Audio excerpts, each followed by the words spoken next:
वृन्दावनेश्वरि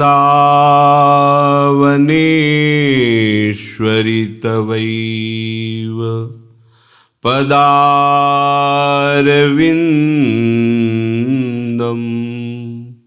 प्रेमामृतैक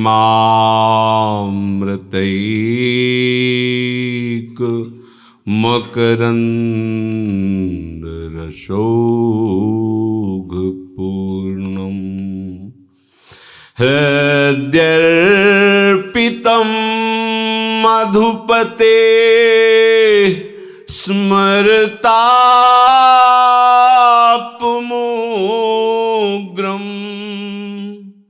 निर्वापयत् परम शीतलमाश्रयामि। परम सच्चिदानंद घन आनंद समुद्र, प्रेम समुद्र, ज्ञान वैराग्य भक्ति ऐश्वर्य अनंत शक्तियों के स्वामी प्रभु श्री कृष्णचंद्र जी करुणा करके ऐसा अमृतमय उपदेश कर रहे हैं। यदि हम श्रद्धा विश्वास पूर्वक श्रवण करें, एकाग्रता पूर्वक मनन करें और इसे अपना लक्ष्य बना लें, अपने आचरण में उतारें, तो वास्तविक जो परमानंद है, जिस सुख की खोज हम अनंत जन्मों से कर रहे हैं, उसका हमें अनुभव हो जाए, हम उसकी प्राप्ति कर लें। सबसे बड़ा भ्रमात्मक स्वरूप यह है कि हम रोज सुनते हैं, रोज कहते हैं, चलने का उत्साह भी रखते हैं, पर हम चलते नहीं हैं। हम विषय सेवन, शरीर में मैंपन, शरीर संबंधियों पर ममता, इसे त्याग नहीं पाते। इसे त्यागना ही हमारा चलना माना जाता है। इस मार्ग का चलना तभी माना जाता है जब शरीर में मैंपन, भोगों में सुख बुद्धि, शरीर संबंधियों में ममता, इसका जितना आप त्याग करते जाएंगे उतने ही आप प्रिया प्रीतम के नजदीक पहुंच रहे हैं। सारे सिद्धांत इसी मायाकृत बंधन के नाश के लिए हैं। ये पर्दा हटा कि झांकी होने में देर नहीं लगेगी। और अहोभाग्य कि हमें प्यारी जू ने सतमार्ग पर चलने के लिए बहुत बढ़िया विधान बना दिया है। ब्रज 84 कोश भूमि ये कोई तीर्थ नहीं है, ये प्रभु का निज घर है। अनंत ब्रह्मांडों में अनंत जीव हैं, उनमें से कुछ के सौभाग्य हैं जो इस पावन ब्रजरज का सेवन कर पाते हैं।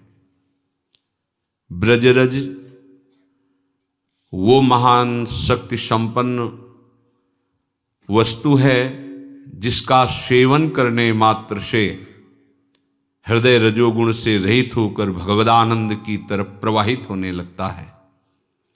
पर असाधन रहित होकर के सेवन करे। यदि भगवद विरोधी आचरण करते रहोगे तो रजरानी का प्रभाव आपके अनुभव में नहीं आएगा।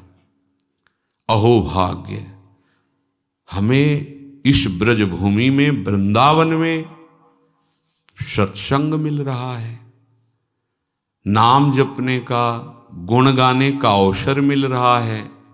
अब चूक नहीं, प्रमाद नहीं, आलस्य नहीं। अगर प्रमाद और आलस्य और चूक हो गई तो ऐसा सहयोग बार बार नहीं मिलता है। बड़े बड़े संत महात्मा मांगते हैं, संत महात्मा, औरों की तो बात जाने दो। कहते हैं, अहो हरि वेहू दिन कब ए हैं। जा दिन में तजी और संग सब, हम ब्रजवास बसे हैं। अहो हरि वेहू दिन कब आए हैं। हे हरि, वो कब हमको ऐसे दिन प्राप्त होंगे, ऐसा सौभाग्य प्राप्त होगा जब अन्य सब संगों का त्याग करके केवल आपके प्रेमी जनों का संग करते हुए ब्रजभूमि में हम वास करेंगे। देख लो कैसे ब्रजभूमि में वास करना है। कह रहे हैं और संग सब तज, ये शर्त है। वृंदावन ऐसे रहे मनो चिन्हारो नाही। मानो किसी से हमारी पहचान ही नहीं होनी चाहिए। किसी से पहचान बनाने नहीं आए इस भूमि में। इस भूमि में प्रिया प्रीतम से पहचान करने आए हैं। पूर्व पहचानों को मिटाने के लिए आए हैं। पूर्व स्मृतियों को विस्मृति के गर्त में डालकर प्रिया प्रीतम की स्मृति में डूबने आए हैं। यहाँ हमको अब किसी से पहचान नहीं बनानी है। यहाँ हमें किसी का संग नहीं करना। हम तो प्रिया प्रीतम के संग के लिए यहाँ आए हैं। प्रिया प्रीतम की स्मृति के लिए आए हैं। प्रिया प्रीतम के लिए रोने के लिए यहाँ आए हैं। प्रिया प्रीतम के तड़पने के लिए यहाँ आए हैं। उनका नाम लेकर उनके लिए हमारे हृदय में व्याकुलता तड़पन हो। गदगद सुर नयना सजल, दंपति रस रहे भीन, इही गति वृंदा विपिन में फिरे प्रेम तन लीन। तो ये तभी हो सकता है जब तज और संग सब। देखो हमसे चूक क्या होती है। अगर हम ब्रजवास कर रहे हैं, श्रीधाम में वास कर रहे हैं, तो हम कितना परिचय रख रहे हैं प्रिया प्रीतम से, कितना रख रहे हैं प्रपंच से, ये देखना होगा। ब्रह्मा के बनाए हुए प्रपंच से कितना हमारा संबंध है और प्रिया प्रीतम उनके निज जनों से कितना हमारा संबंध है, इन दोनों को देखना होगा। दोनों को देखो। और यहां कह रहे हैं कि सब संग तज करके मनो चिन्हारो नाय। तो जो बकाया रह गया है अंदर से और संग, उसका भी त्याग कर दो, असंग हो जाओ और पहचान मिटा दो। केवल प्रिया प्रीतम की पहचान से ही तुम्हारी पहचान हो। नाते नेह राम की मनियत, सुहृद सुषेव्य जहां लो, अन्यथा नहीं। अहो हरि वेहू दिन कब आए हैं। संग करत नित हरि भक्तन को, हमने कहूँ नाही अघय हैं। सुनत श्रवण हरि कथा सुधारस, महामत हुए जय है। कबई न दो नैन निसो, निस दिन नीर निरंतर बहे। हरि चंद श्री राधे राधे, कृष्ण कृष्ण कब कहे हैं। अहो हरि वेहू दिन कब आए हैं। ऐसा कब होगा जब भगवत प्रेमी महात्माओं का संग करते हुए कभी भी हम तृप्त ना हो। ऐसा लगे रात दिन ये चर्चा सुनते रहें, रात दिन इनके समीप बैठे रहें। जैसे आग के समीप बैठने वाले को अंधकार और शीतलता जनित कष्ट नहीं भोगना पड़ता, ऐसे भगवत प्रेमी महात्माओं का आश्रय लेने वाले को अविद्या अंधकार का और विकार रूपी जाड़े का कष्ट नहीं सहना पड़ता। जो संत समागम में रहता है, बोलो इस समय किसको कौन सा विकार सता रहा है? जब भगवत चर्चा होती है, भगवन नाम कीर्तन, भगवत लीला गुण गायन, ये ऐसी महान रसवृत्ति है, कोई भी विकार उस समय आपका स्पर्श नहीं कर सकता। तो हे हरि, ऐसा कब होगा कि हम ब्रजवास करते हुए आपके भक्तों के संग से कभी भी तृप्त नहीं होंगे और भूख बढ़ती जाएगी? कब इन श्रवणेन्द्रिय से सदैव केवल आपकी ही कथा सुधारस का पान करेंगे, केवल, अन्य नहीं, आपकी ही कथा सुधारस का पान करेंगे और उसी में हम महामत्त हो जाएंगे, उसी में हम डूबेंगे। कथयन्ति च रमन्ति च, उसी का गान करेंगे, उसी में रमण करेंगे। ऐसा कब होगा कि आपकी बात कहते कहते हमारे नेत्रों में अश्रुधारा बहने लगेगी और ऐसा निरंतर होता रहे, रात दिन आपकी याद करके हम रोते रहें, आपके गुणगान करके हम रोते रहें। हे प्रभु, कब ऐसा होगा कि जिह्वा से राधा राधा कृष्ण कृष्ण हर समय आप युगल सरकार का नाम उच्चारण करते हुए इस ब्रज भूमि में वास करेंगे? इससे बड़ा कोई सुख नहीं है और वो सुख हमें प्रभु ने दिया, अहेतु की कृपा से दिया। हमारी कोई तपस्या, कोई साधना, कोई भाग्य, कोई प्रारब्ध ये नहीं है, ये केवल कृपा है लाडिले युगल सरकार की। इससे बड़ा कोई सुख नहीं है।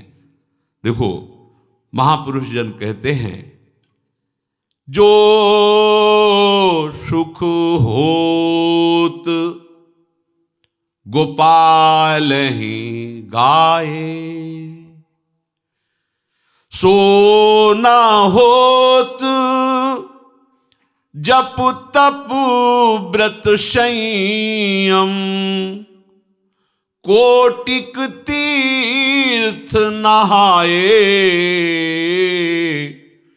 जो सुख होत गोपाल ही गाए। आहा, जो प्रभु की चर्चा में सुख है, वो सुख किसी और में नहीं है। सच्ची मानना, बड़ी बड़ी स्थिति को प्राप्त महापुरुष भी इसके बिना जी नहीं सकते। सनक सनंदन सनातन संत कुमार, आशा, ये उनकी आशा बनी रहती है। बसन व्यसन यह तिन्हि, रघुपति चरित होय तह सुनहि। ये उनका नशा है, ये उनका जीवन है, ये इनकी आशा रहती है कि भगवत चर्चा हमको सुनने को मिले।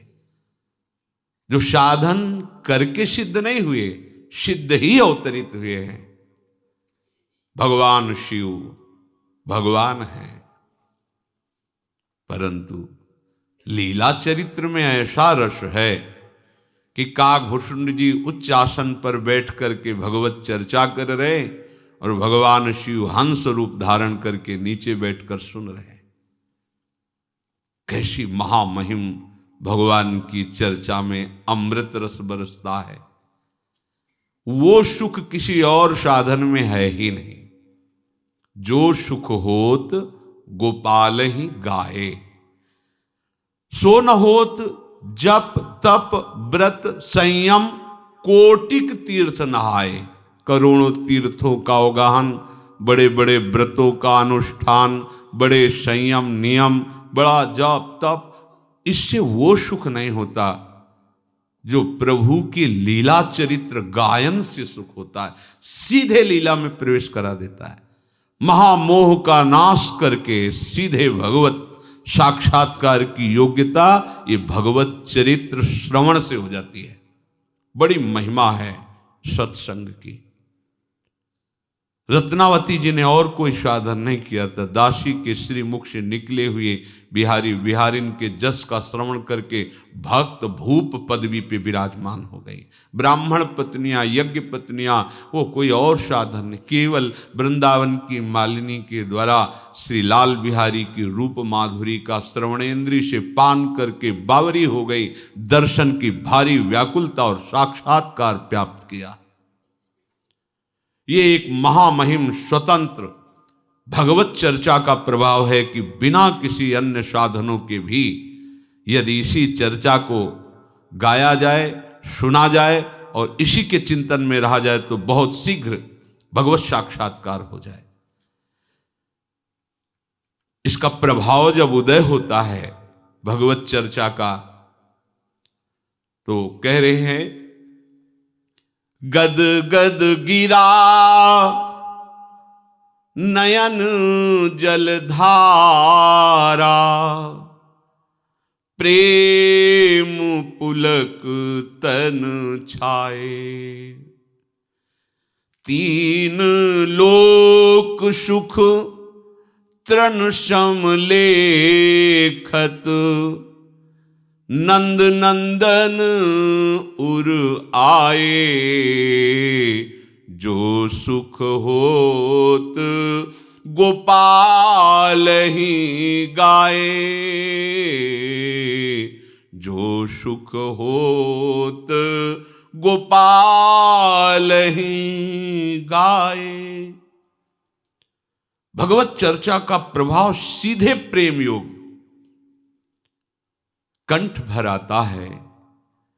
प्रभु की बात करते करते ऐसा हृदय द्रवित होने लगता है, नेत्रों से अश्रुधारा प्रवाह होने लगती है, तन पुलकित हो जाता है, तीन लोक का वैभव सुख सब तृण के समान हो जाता है जब प्रभु हृदय में प्रकाशित होने लगते हैं।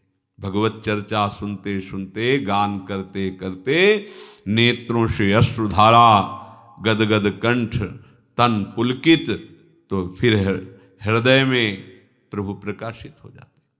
जहां हृदय में प्रभु प्रकाशित हुए उसके समान और क्या सुख हो सकता है। दिए लेत नहीं चारि पदारथ, श्री हरि चरणन अरुझाए, सूरदास गोविंद भजन बिनु,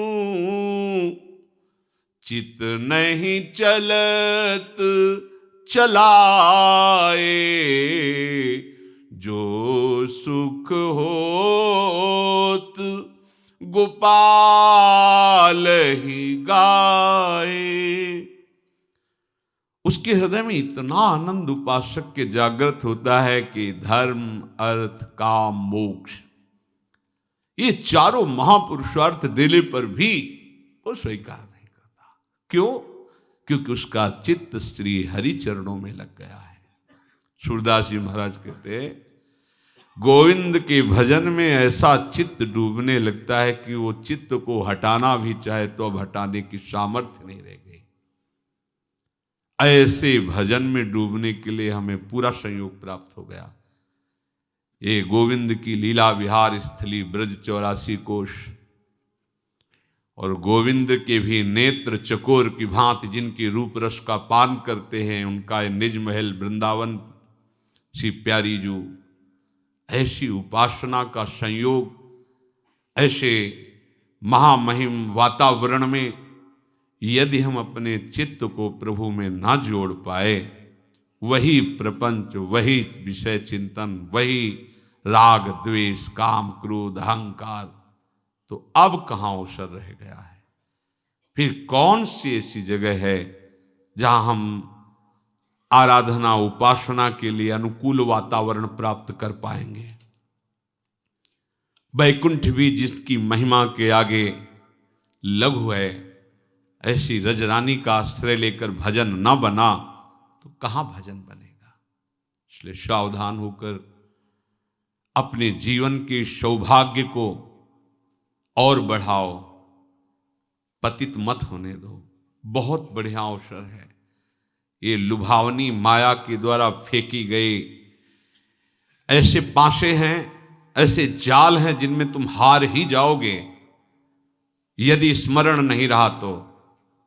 और अगर स्मृति चल रही प्रिया प्रीतम की, फिर कोई बाधा तुम्हें हरा नहीं सकती। जहां राधा वहां कोई बाधा नहीं। हर समय चिंतन, उसे महासुख प्राप्त होता है। श्री भगवान कह रहे युञ्जन्नेवं सदात्मानं योगी विगत कल्मषः सुखेन ब्रह्म संस्पर्श मत्यंतम सुखमश्नुते।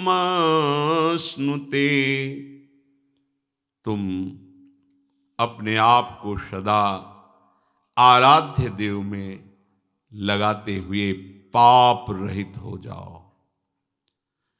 आराध्य देव में तो लगने की चेष्टा करते हैं, पर दूसरा शब्द जो है पाप रहित हो जाओ, उसमें हम ध्यान नहीं देते। पूज्य श्री राधा बाबा, आप तभी समझना कि आप आराध्य देव के भजन में प्रवेश पा गए हैं जब स्वप्न में भी आपको काम विकार न सताए। ध्यान से, जागृत की बात नहीं कह रहे। आपके स्वप्न भी काम वेदना युक्त नहीं होंगे जब आपका भजन में प्रवेश हो जाएगा। जागृत की कौन कहे। दूसरा, स्वप्न में भी कोई कितना सताए तो उस पर स्वप्न में भी क्रोध नहीं आएगा। तीसरा, बड़े से बड़ा प्रलोभन प्राप्त होने पर स्वप्न में भी तुम्हारा वैराग्य सुरक्षित रहेगा। स्वप्न में भी तुम किसी लोभ प्रवृत्ति से डिगोगे नहीं। तब जानना कि भजन में प्रवेश हुआ है। एक बार पूज्य श्री उड़िया बाबा जी ने स्वप्न देखा। एक दरवाजे पे गए, भिक्षाम देहि। बहुत सुंदर नवयुवती, स्वर्ण आभूषणों से अलंकृत, स्वर्ण की थाल लिए और उसमें बड़े रत्न आदि। बाबा पीछे हटे और कहा कि मुझे तो माधुकरी चाहिए, ये सब नहीं। हटने लगे तो देखा कई घरों से ऐसी सुंदरियां निकलकर आसपास से घेर लिए। बाबा भागे, आंख मूंद करके भागे, और जब बहुत दूर निकल गए तब आंख खुली उनकी, तो देखा ये तो स्वप्न था। तो शांति मिली कि चलो, स्वप्न में भी मन ने प्रतिग्रह स्वीकार नहीं किया, मन में कहीं किसी सुंदरी के प्रति आकर्षण नहीं हुआ। जो राधा बाबा कह रहे समझो, तब माना जाएगा कि आपका भजन में प्रवेश हुआ है, आप निष्पाप हो रहे हैं, जब स्वप्न में भी आपको काम वेदना परास्त न करे। स्वप्न में भी आपको सताया जा रहा है पर क्रोध नहीं आया। स्वप्न में भी आपको संपत्ति दी जा रही पर आपको लोभ नहीं आया। तब माना जाएगा कि भजन में प्रवेश हुआ है। समझो भजन क्या चीज है। जीवन आपका प्रभु के लिए है, इसलिए आप आत्म प्रवंचना मत करो। श्री कृष्ण के सौंदर्य के आगे साफ धूल धूसरित है, इसलिए किसी भी स्त्री पुरुष के सौंदर्य की तरफ मत देखो। पूज्य श्री राधा बाबा के वचन। ये मलिनता की गंध भी तुम में न रह जाएगी, तब तुम श्री कृष्ण की रूप माधुरी का पान कर पाओगे। कोई आकर्षण न रहने पाए, इसलिए संभालो। ये इधर उधर ताक झांक के तुम्हारा ही पतन कराने के लिए माया तुम्हारे नेत्रों में बैठ के कर रही। सावधान, कोई यहां देखने लायक नहीं है। अगर देखने लायक है तो प्रभु हैं। जनक जी की वाटिका में पुष्प संचय करने के लिए, गुरु सेवा के लिए प्रभु श्री राम लखन जी गए हुए थे। उधर जानकी जी गई थी देवी आराधना के लिए, तो एक सखी पुष्प लेने गई थी। उसने जे ही प्रभु को देखा, ऐसी प्रेम दशा उत्पन्न हुई, अश्रु प्रवाह। विकलता। भाग के आई जानकी जी और सखी, क्या हुआ तेरे को? बसु कहती, देखने योग्य है, देखा है, देखने योग्य है, बस और कुछ नहीं बोल पा रही थी। कौन है? जानकी जी की सहेली महामहिम, वो विकल है, हम तुम तो जीव हैं। वो क्या कह रही? देखा है, देखने योग्य है, देखने योग्य। जानकी जी ने कहा, क्या देखा है? तो कहती, देखने योग्य ओ अश्रु प्रवाह, चलो देखते हैं क्या है। श्री जानकी जी जब सखियों के सहित जीव ही कंकण और नूपुर की ध्वनि सुनी, प्रभु श्री राम का मन आकर्षित हुआ। लक्ष्मण जी से कहते हैं, आज तक ऐसा नहीं हुआ, मेरा मन कोई आकर्षित कर ले, हमारे रघुवंश का स्वभाव है। ये ऐसा क्यों हो रहा मेरे मन में? ये सोच ही रहे थे कि लता ऐसे सखियां निवार रहे जानकी जी। जे ही राम जी की दृष्टि जानकी जी के मुख पर पड़ी तो माथे पे पसीना आ गया सरकार के। सोचो, ऐसे युगल मर्यादा पुरुषोत्तम और फिर महाप्रेम रस सिंधु युगल सी श्यामा श्याम, इनको देखने के सिवा और कुछ देखना है? किसको देखोगे? कोई देखने लायक है? अरे होश में रहो, समय बर्बाद मत करो। समझो, परमार्थ का भी ककहरा नहीं आता। यदि कोई तुम्हें अच्छा लगता है इस सृष्टि में, तो अपने को साधु महात्मा परमार्थी मत समझना। अभी ककहरा नहीं आता परमार्थ का। पूज्य श्री राधा बाबा, हिमालय की तरह अचल होना चाहिए तुम्हें अपने धर्म में। तुम्हारी श्रद्धा प्रभु में अटल होनी चाहिए। ये चार बातें तुम में प्रकट होने लगेंगी जब तुम्हारी श्रद्धा प्रभु में अटल होगी, तुम अपने भागवत धर्म में अचल होगे, तो ये चार बातें आ जाएंगी।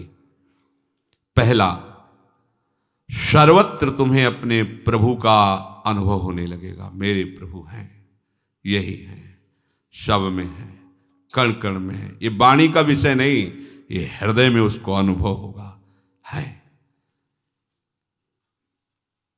जब अनन्यता आ जाती तब अनुभव होने लगता है। अटल श्रद्धा विश्वास तब अनुभव होने लगता है। अमीर खुसरो जी एक नियम लिए हुए थे, अपने गुरु के सिवा किसी का स्पर्श न करना। उनको कोई स्पर्श करके चला जाए बात, वो अपनी तरफ से किसी को स्पर्श नहीं करते, केवल गुरु चरणों का स्पर्श। गुरु सेवारत और व्यापारी थे, हीरे जवाहरात के बड़े धनी थे। एक गरीब ब्राह्मण उनके गुरुदेव के पास इस भावना से जाता कि हमारी बेटी का ब्याह है, बाबा सिद्ध हैं, कुछ धन दिलवा देंगे किसी से। बाबा बेटी का ब्याह है, कुछ धन की आकांक्षा है, परसों आना चलो। फिर परसों आए, बाबा आपने कहा था परसों, पादुका ले जा जा पादुका। अब महात्मा का आदेश, पादुका उठाई। अब संत की पादुका तो सर पे रखी, पर सोच रहा था कि पादुका से क्या होगा, मुझे तो अर्थ चाहिए, भोजन खरीदना है, स्वागत के लिए व्यवस्था करनी है। बाबा ने पादुका दे के फुसला दिया, पर कुछ तो होगा, सिद्ध संत है, अगर पादुका दी कुछ तो होगा। सोचता ही जा रहा था। अमीर खुसरो को गंध आई सदगुरुदेव की, है आसपास सदगुरुदेव का कुछ है। ये देखो गुरुदेव की अनन्यता, मेरे सदगुरुदेव का कुछ है आसपास। बस ऐसे पागलों की तरह देखने तो देखा, एक पादुका रखे आदमी। रुका, कहां से आ रहे हो? बताया मुख संत के गुरुदेव के पास से। ये गुरुदेव की पादुका है? हाँ। कितने हो भाग्य तुम्हें, गुरुदेव ने पादुका दी। मुझे पादुका थोड़ी चाहिए था, मुझे तो धन चाहिए। धन? ये 11 ऊंटों पे हीरा जवाहरत लदा, मुझे पादुका देगा? वो ले लो, बोले ले जाओ, मैं नौकरों सही थी, सब ले जाओ। गए पादुका, गुरुदेव पादुका लाया। अच्छा रख दे। कितने की? 11 ऊंटों में हीरा। हाँ सस्ता, सस्ते ले लिया, चलो। एक गुरुदेव की अनन्यता आभास करवा, मेरे गुरुदेव की कोई वस्तु है तो परम देव, आराध्य देव में यदि तन्मयता हो गई तो वो तो कण कण में है, उपासक के हृदय में अनुभव मेरे प्रभु हैं, जैसे प्रहलाद जी को मेरे प्रभु हैं, यही हैं, मेरे पास हैं, उसको अनुभव में आता है। अगर दिखाई नहीं दे रहे तो फिर उनको शिकायत करता है, ए छुपा छुपी का खेल मत करो, मुझे आभास हो रहा है, हो यही हो, हटाओ ना ये पर्दा हटाओ और बेपरद मेरे आंखों के सामने आओ, तुम हो, मुझे पता है हो। दूसरा, मेरे प्रभु सर्व सामर्थ्यशाली हैं, ये उसको हर क्षण रहता है। इसलिए वो ये मांगना, जांचना, चाह करना, छल कपट, चतुराई, क्रय विक्रय, बहुत बड़े धनी के दास हैं, बहुत। आप जानते नहीं, वेद नहीं जानते तो आप क्या जानोगे। हमारे स्वामी की महिमा को सही पूछो तो स्वामी भी पूर्ण रूप से नहीं जानते हैं। हमारे स्वामी की महिमा अगाध और अनंत है, इसलिए स्वामी भी नहीं जानते हैं, इतनी अपार महिमा उनकी है। ऐसे स्वामी का आप दासत्व स्वीकार करके भजन कर रहे हैं, फिर आप में अगर विषय धन्य, भागवतिक धन्यता अलग चीज है, विषय धन्यता, हमारे पास कपड़ा नहीं, हमारे पास व्यवस्था नहीं, हमारे पास ये सब घटिया बातें उसके हृदय में रहती है, जिसने इस महान प्रभु का दासत्व स्वीकार नहीं किया, केवल नाटक कर रहा है। ऐसे सर्व समर्थ स्वामी का दासत्व, उसको पता है कि प्रभु हमारे सर्व सामर्थ्यशाली, कर तुम अकर तुम अन्यथा कर तुम, कुछ भी कभी भी कहीं भी कुछ भी हो सकता है। जो असंभव है उसको एक क्षण में संभव कर दे, मेरा स्वामी ऐसा है। इससे क्या होगा, अन्य भरोसा, अन्य आशा, अन्य बल एक सेकंड में खत्म, क्योंकि जान गया ना सर्व सामर्थ्यशाली मेरा प्रीतम है, उसके गर्भ में वो घूमता रहता है। उसी बाहरी आश्रय, भरोसा, आशा, ये छल कपट का जाल, ये कैसे अर्थ आवे, कैसी व्यवस्था, ये सब आप अच्छे से समझो। जब एक उपासक अपनी सच्ची उपासना में लगता है तो देवराज इंद्र घबरा जाते हैं, त्रिभुवन थर्रा जाता है एक साधक की उपासना पे। फिर आप इतने साधक उपासना कर रहे हो, आपको सोचना पड़े भोग के लिए, आपको सोचना पड़े व्यवस्था के लिए, तो आप कहां हो, सोचो आप कहां हो। एक तपस्वी, एक उपासना में रत उपासक जब हिल जाता है त्रिभुवन, आप हो क्या, आप हरि के दास हो, महामहिम त्रिभुवन पति, अखिल ब्रह्मांडों के मायाधीश के सेवक हो, तुम समझते क्या हो। ये घटिया बात नहीं रहनी चाहिए, नहीं, बिल्कुल सच्ची बात हृदय में बैठा लो तो बादशाह बन जाओगे। बिल्कुल नहीं, सिंह का बाना रखकर भेड़िए की चाल मत चलो, नहीं, बिल्कुल नहीं। प्राण निकल जाए, स्वामी के दासत्व पर फर्क नहीं पड़ना चाहिए। आप किनके दास हो, विषय दास हो, ईश्वर्य दास हो या हरिदास हो। हरिदास हो तो फिर सब विषय ईश्वर तुम्हारे चरणों में लुटता घूमेगा। तुम समझो अपने को कौन हो, हरि के हो। फिर क्या, एक सकामता, एक कामनाएं, ये रोना धोना विषय के लिए क्या क्या हो। अपने प्रभु की सर्व सामर्थ्यता का उसे ज्ञान हो जाता है, मेरे मालिक कैसे है। अपार सामर्थ्य प्रभु में। सोचो, आप जरा सोचो, एक एक तत्व की तरफ सोचो। वायु तत्व क्या है, सबका जीवन कितना महाबल से, जल तत्व, ये सब पंचभूत माया रचित कितने सामर्थ्यशाली हैं। ऐसे ऐसे प्रभु की अनंत शक्तियां, उन प्रभु को आप अपने हृदय में सुमिरन कर रहे हो, अपना मानते हो उनको, और वो आपके हृदय की बात जानते हैं। फिर आपको अपनी बात दूसरे से कहने का मन कैसे हो जाता है, आपको दूसरे से चाह कैसे पैदा हो जाती है, आप दूसरे की तरफ देख कैसे लेते हैं। मतलब अभी गड़बड़ी है, अभी सच्चाई नहीं आई। अपने आराध्य देव के बल पर क्या नहीं हो सकता। छोटी छोटी बातों में अनुभव होने लगता है। पूज्य श्री महाराज जी के साथ पद यात्रा में से कभी कभी 10-10, 20-20 दिन ब्रज में महाराज जी के साथ भ्रमण किए। पैदल जा रहे थे, कई किलोमीटर चलने के बाद 6 किलोमीटर बकाया रह गए थे। दाऊ जी महाराज, शरीर बहुत वर्षों से इस रोग से पीड़ित, तो अब चला नहीं जाता तो खड़े हो जाया जाए महाराज जी, कोई गाड़ी में बैठ लिया। 6 किलोमीटर भी नहीं, चलते रहो, कोई गाड़ी मिल ही जाएगी, बैठे खड़े होके क्या हो। तो महाराज जी ऐसा थोड़ी होगा कि कोई आएगा और कहेगा कि गाड़ी खड़ी की कि आओ महाराज बैठ जाओ और चलो, अपने खड़े होना पड़ेगा ऐसा। महाराज जी मुस्कुरा दिए, चलो। आपसे सत्य कहते 2-4 मिनट हुए थे कि एक कार वाला आया, बगल शीशा हटा, कहाँ जा रहे हो महाराज? दाऊ जी, हाँ वहीं चल रहे, दरवाजा खुला, आओ बैठ जाओ। चलो महाराज जी हमारी तरफ देखे, माल गए महाराज जी। ये बिल्कुल एक छोटी सी बात है, एक छोटी सी बात। हमारा प्रभु सर्वज्ञ सर्वशक्तिमान, वो कैसी बात करे, भक्त चाहे और स्वामी कैसी बात करे। अरे वो ऐसे दुलार करते, अनंत माताओं का वात्सल्य लिए। आप अपने स्वामी के सिवा किसी की तरफ मत देखें। किसी की चाह, किसी का आस, किसी का बल, किसी का भरोसा आपने कलंक लगा दिया शरणागति में, बिल्कुल नहीं होना चाहिए। तीसरा, सर्वज्ञता। मेरे आराध्य देव सर्वज्ञ हैं।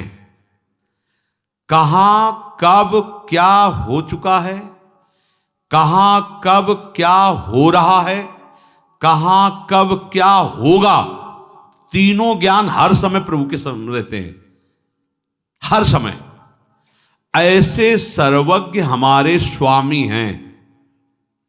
अब हमें तो नहीं लगता कि हमें किसी दूसरे का सहारा लेना पड़ेगा अपनी बात जनाने के लिए। वो सर्वज्ञ, उनको पता है कब क्या कहां हुआ है, क्या होगा, क्या हो रहा है, सब उनको पता है। त्रिकालज्ञ, सर्वज्ञ। चौथी बात, प्रभु अत्यंत प्यार करते हैं हमको।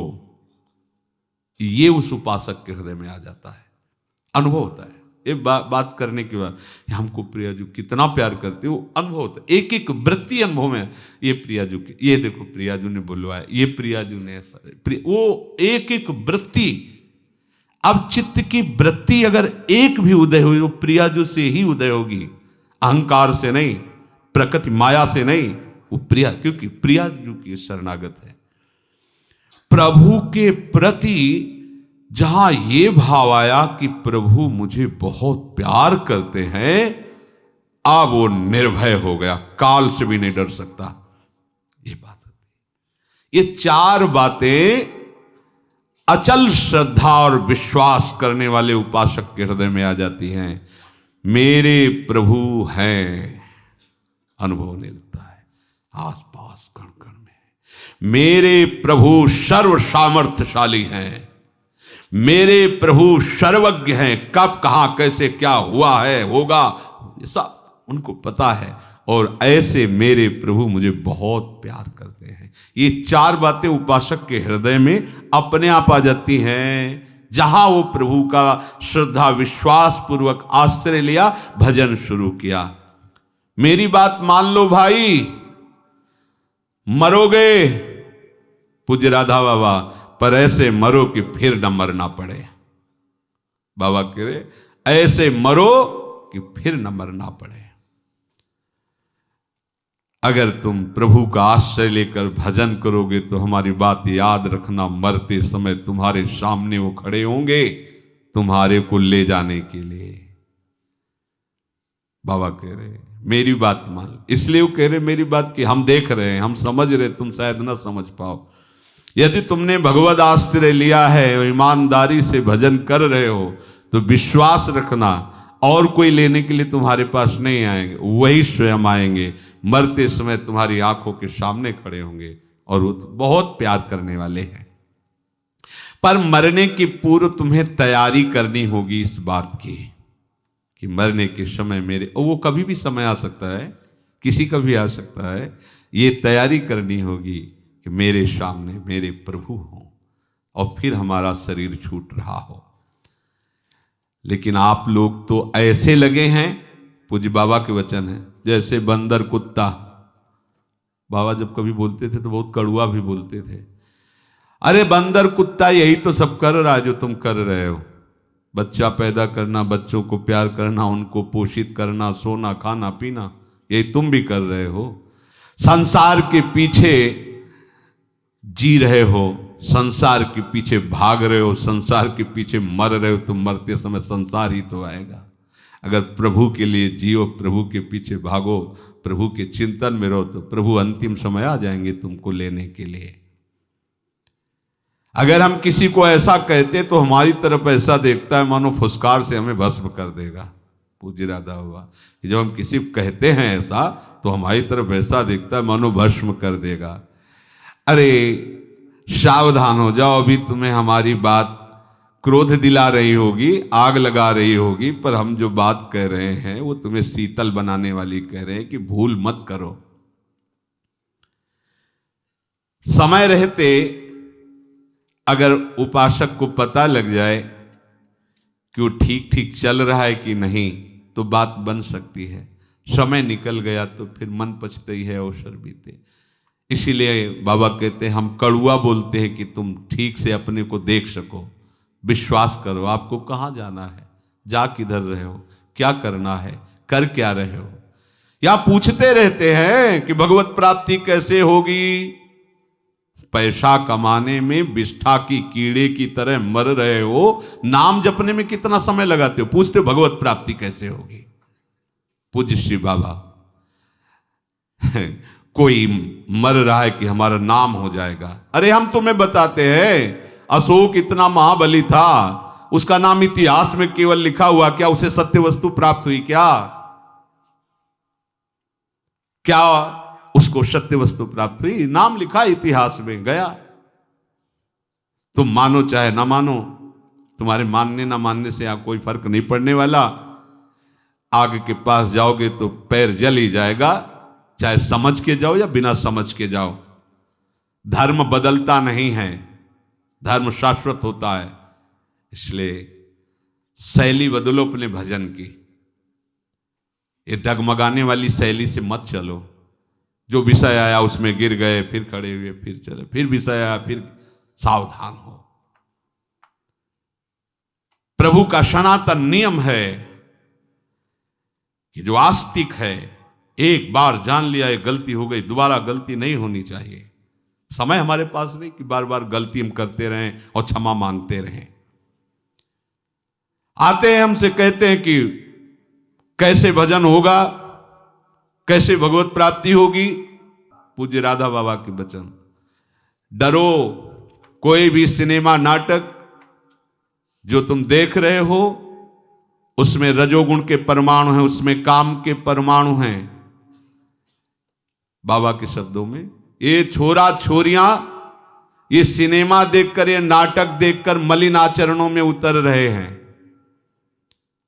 बढ़िया बढ़िया से चाहे जो तुम फिल्म देख रहे हो, उसमें जो वृत्तियों को नष्ट करने वाले गंदे परमाणु भरे हैं, तुम जान नहीं पाओगे। बातें परमार्थ की करोगे, वो आचरण दुराचार का करोगे, उसमें परमाणु भरे हुए हैं। आज हमारे जो नई पीढ़ियां धर्म को नहीं जानती, मनमाना आचरण करे। संतों के वचन थोड़ा कड़वा लगता है, पर उसका परिणाम बहुत अच्छा होता है। यज्ञ विस्मयो परिणामे अमृतोपम। पर ये जो बाहरी माया प्रपंच से देखने में अमृत जैसा लगता है, इसका परिणाम बहुत बुरा होता है। बाबा कहते हैं 15 सांस पूरी होते होते हमें सब कुछ पता चल जाता है कि कौन क्या है। तुम्हारी नस नस का मुझे पता होता है। हम सबसे कहते हैं तुम मुझे धोखा दे नहीं सकते, पैदा नहीं हुआ मुझे धोखा देने वाला। 35 वर्ष हो गए, स्वप्न में भी कभी हमने कोई विषय विकार नहीं सेवन किया, कभी झूठ नहीं बोला। प्रभु के आश्रित रहे, वो एक क्षण में बता देते कौन क्या है। हम तुम्हें बड़े प्यार से भगवत रास्ता दिखाते जो महासुख का है, और तुम जाके पीछे फिर नौटंकी नाटक फिल्म देखते हो, तो हमारी बात का क्या असर होगा? सत्संग भी सुनते हो, और जाकर वो भी सब देखते हो तो क्या असर होगा तुम्हें हमारी बात का। और याद रखना, दुर्लभ देह पाए हरिपद भजू, करम बचन और जीते। इसमें अगर नहीं रहे तो फिर मन पछताई है अवसर बीते। प्रभु से जुड़ो भाई, जीवन का रास्ता ठीक कर लो। तुम्हारी सांसें खत्म हो रही हैं, तुम्हें पता नहीं है, बड़ी भारी भूल कर रहे हो। 3 घंटे में कितनी बार तुमने नाम जप किया जब फिल्म देख रहे थे? पैसा लगाते हो ऐसे नौटंकी नाटक, उसमें झूठा है तुम भी जानते हो। 3 घंटे झूठे पे झूठा दृश्य देखने के लिए समय नष्ट कर रहे हो। कर्म वचन मन से इन श्वासों को सार्थक कर लो, श्री हरि का भजन करके। सावधान, ये शरीर का श्रृंगार मत करो। बहुत सावधान, बाबा कह रहे हैं देह राग मत करो, श्रृंगार मत करो। हम कई बार कहते हैं पर किसी को समझ में नहीं आता। भैया रज लगाओ, सूखी रज लगाओ, गीली रज लगाओ, रजोगुण नष्ट होगा, भगवत मार्ग में आगे बढ़ो। ये अहोभाग्य से रज का सेवन करने को मिलता है। ये थैली है, थैली जिसमें मलमूत्र भरा हुआ है। अरे जिनकी आंखों में भगवान है उनको देखने की चेष्टा करो, इस चमड़ी को देखने की नहीं। मुखड़ा क्या देखे दर्पण में। पेट पालते हो, बस संतान उत्पन्न करना, धन कमाना, भोगों को भोगना। मेरी बात चुभती होगी, मर जाओगे हाथ कुछ नहीं लगेगा। अनंत जन्मों से यही करते आए हो, थोड़ा हरि भजन कर लो। छोड़ो भैया ये विषय प्रवृत्ति छोड़ो, ये फैशन कम करो। हम तुम्हें सच्ची बात कहते हैं, तुम सब लोग इस बात के लिए आते हो कि बाबा के दर्शन से कल्याण होगा, तो हम पोद्दार जी की छत में जाकर खड़े होकर कह दे सब लोग दर्शन कर लो अगर हमारे दर्शन से कल्याण होता हो। लेकिन हम सच्ची कहते हैं दर्शन से कल्याण नहीं होगा, हमारी बात मानने से कल्याण होगा। पूज्य बाबा कहते हैं आवश्यकता है जो हम तुम्हें परमार्थ की बात बताते हैं उस पे चलो।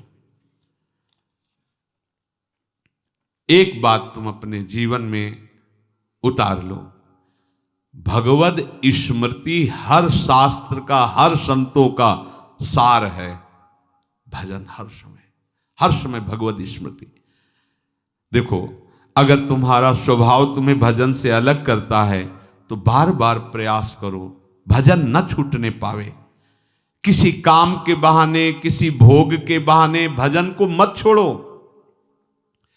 भागवत, महाभागवत ये सब उसी के आगे लगते हैं जो भगवत स्मृति में डूबता है। कोई भी अमंगल, कोई भी प्रारब्ध, कोई भी वासना, कोई भी प्रतिकूलता तुम्हें अशांत नहीं कर सकती यदि तुम भगवत स्मृति में हो। देखो कितनी बढ़िया बात दे रहे हैं संत जन। कुछ भी तुम्हारे ऊपर लागू नहीं होगा, आएगा शरीर में हो सकता है पर तुम्हें अशांत नहीं कर पाएगा। धीरे धीरे स्मृति को बढ़ाते चले जाओ। जो बातें तुम्हारे मन में जानने की जिज्ञासा हो रही, बिना पूछे सब तुम्हारे अंदर ज्ञान आ जाएगा। सगुण साकार क्या है, निर्गुण निराकार क्या है, संसार क्या है, वैराग्य क्या है, भक्ति क्या है, सब कुछ तुम्हारे अंदर आ जाएगा। तुम केवल भजन में चित्तवृत्ति लगाओ। जितने भी हैं सब पर भगवान की कृपा है, मैं अनुभव कर रहा हूं। बाबा कह रहे हैं चाहे कोई दुराचारी से भी दुराचारी हो, प्रभु ऐसे करुणा में सब पर कृपा बरसा रहे हैं।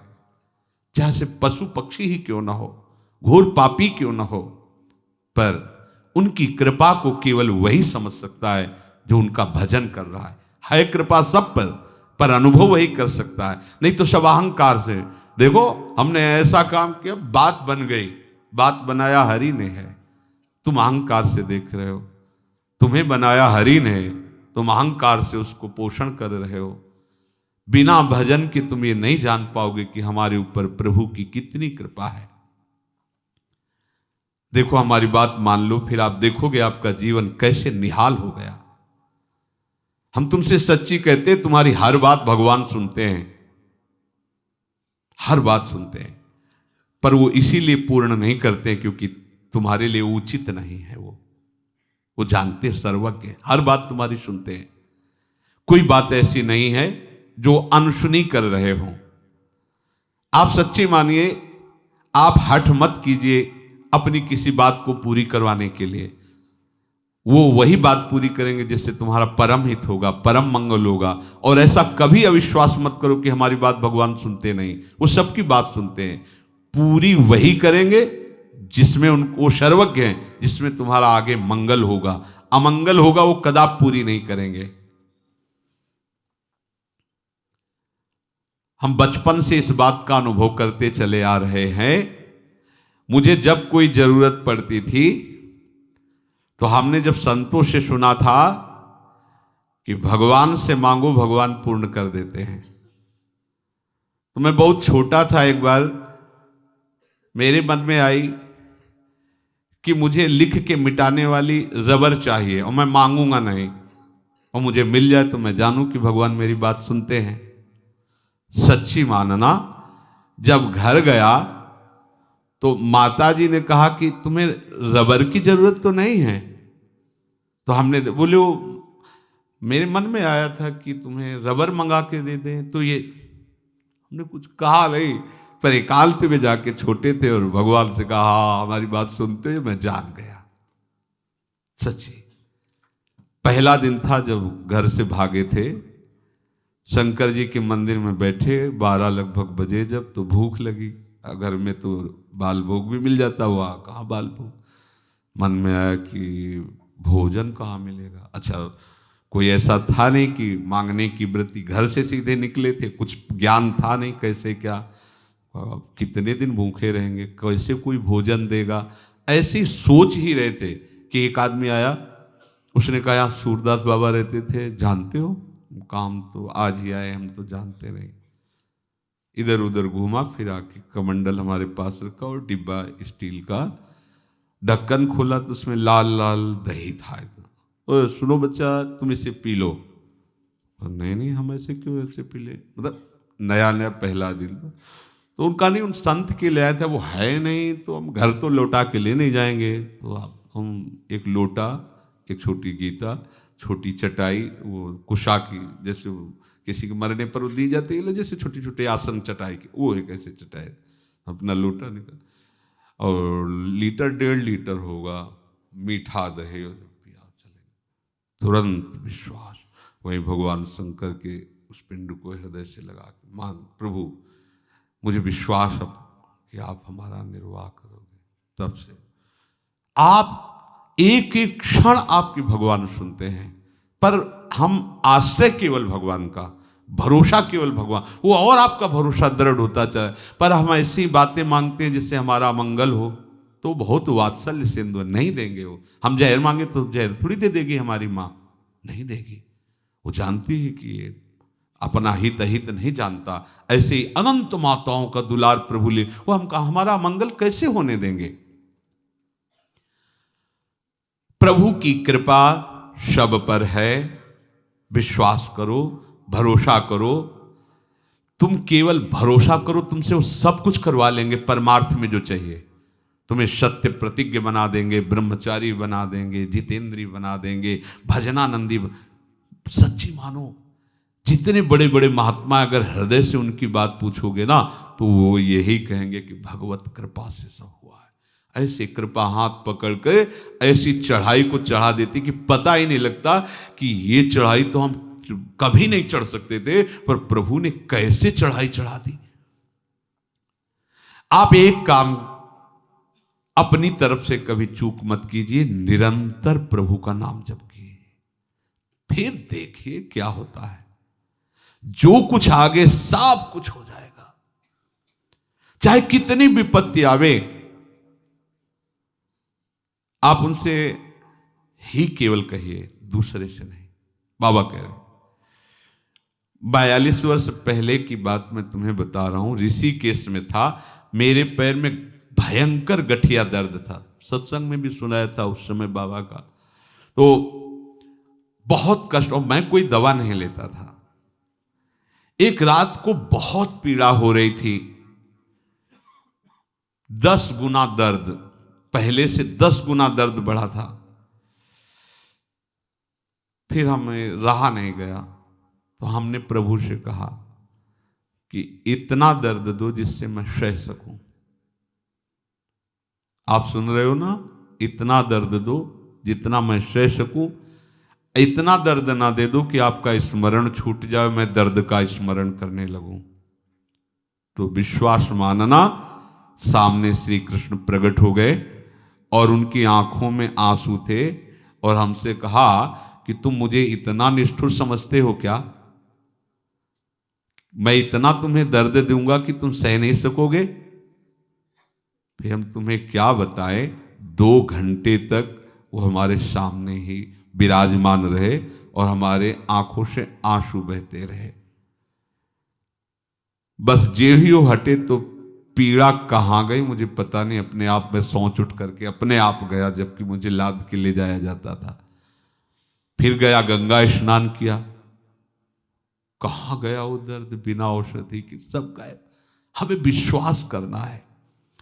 एक तो कष्ट आवे तो कहो मत, अगर कहना है तो सिर्फ अपने प्रभु से कहो।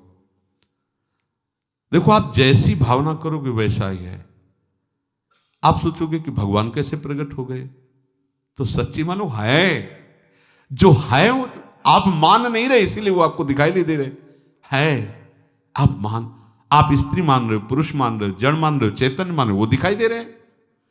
आप प्रभु मानो तो ये जड़ चैतन्य कछु नहीं दिखत, जित दिखत तित श्याम। सच्ची मानना, जाकी रही भावना, जैसी प्रभु मूरत देखी तिन तैसी। उसी क्षण आपको वैसा ही अनुभव कराएंगे जैसा आप भाव करोगे। मैं कहता हूं कि कोई विपत्ति आवे, कोई कष्ट आवे, कोई समस्या आवे, मेरी बात मानना। एक तो कहना मत, अगर कहना हो तो विश्वास पूर्वक केवल प्रभु से कहना, बस, दूसरा नहीं। परमार्थ के मार्ग पर चलने वाले अविस्मृति कृष्ण पदारविंदयो, कभी अपने प्रीतम के चरणों का चिंतन मत छोड़ना। चिंतन का प्रभाव उतरेगा तो ये 7 बातें तुम्हें अनुभव में दिखाई देंगी। तुम्हारे सारे अमंगल नष्ट होते जा रहे हैं। पहला एक, तुम्हारे सारे अमंगल नष्ट होते जा रहे हैं। सब लोग तुम्हें प्यार करने लगे हैं। तुम्हारी सारी अनुकूलता घेर लिए है। प्रतिकूलता का नामो निशान मिटता जा रहा है। समझ रहे हो? ये जब अविस्मृति कृष्ण पदारविंदयो, निरंतर प्रभु का चिंतन चलेगा तो तुम्हारे अनुभव में आएगा कि तुम्हारे सारे अमंगल नष्ट हो रहे हैं। चराचर जगत तुमको प्यार कर रहा है। तुम्हारी चाहने वाली वस्तु परिस्थिति सब घेर लेगी। प्रतिकूलताएं नष्ट हो रही है। दूसरा, तुम्हारा मन शांत होता जा रहा है। तीसरा, तुम्हारा अंतःकरण, मन बुद्धि चित्त अहंकार निर्मल होता जा रहा है। चौथा, तुम्हारे हृदय में भक्ति का उद्रेक उफान आ रहा है। पांचवा, जैसे जैसे जो जो तुम जानना चाहोगे बिना किसी पढ़े लिखे सब ज्ञान तुम्हारे सामने हो जाएगा। हम पर विश्वास करो, सूर्य चंद्र तारे नक्षत्र ग्रह शक्तियां ये सब तुम्हारे सामने अपना परिचय खोल देंगी, क्योंकि तुम प्रभु का स्मरण कर रहे हो। छठवा, निर्गुण निराकार सगुण साकार ये सब तुम्हारे सामने होंगे। किसे निर्गुण निराकार कहते हैं, किसे सगुण साकार कहते हैं, क्या प्रेम, सब अनुभव में आ जाएगा। सातवां, आप अपने को भूल जाएंगे और भगवदानंद परमानंद के समुद्र में डूब जाएंगे। ये आखिरी स्थिति। आप विस्मृत हो गए अपना स्वरूप। अब केवल प्रभु, अपने आराध्य देव, ब्रह्म नहीं, माया नहीं, नहीं जीव नहीं काल, अपनी सुधि ना रही, एक रहे हो नंदलाल। हर समय भजन परायण रहो, चूक मत करो। एक एक श्वास केवल प्रभु के लिए। सत्संग, स्वाध्याय, नाम जप, नाम कीर्तन, सेवा और व्यवहार के जो भी कार्य करो वो प्रभु को समर्पित करके भगवत स्मरण करते हुए करो। इस जन्म में चूक ना हो, इस जन्म में तो प्रभु मिल ही जाएं, नहीं तो पता नहीं अगला जन्म क्या होगा, संयोग क्या बैठेगा, कैसा वातावरण होगा। अभी बहुत अनुकूल वातावरण है, निरंतर भजन करके अपना काम बना लो, प्रिया प्रीतम के समीप पहुंचना। श्री राधा वल्लभ लाल।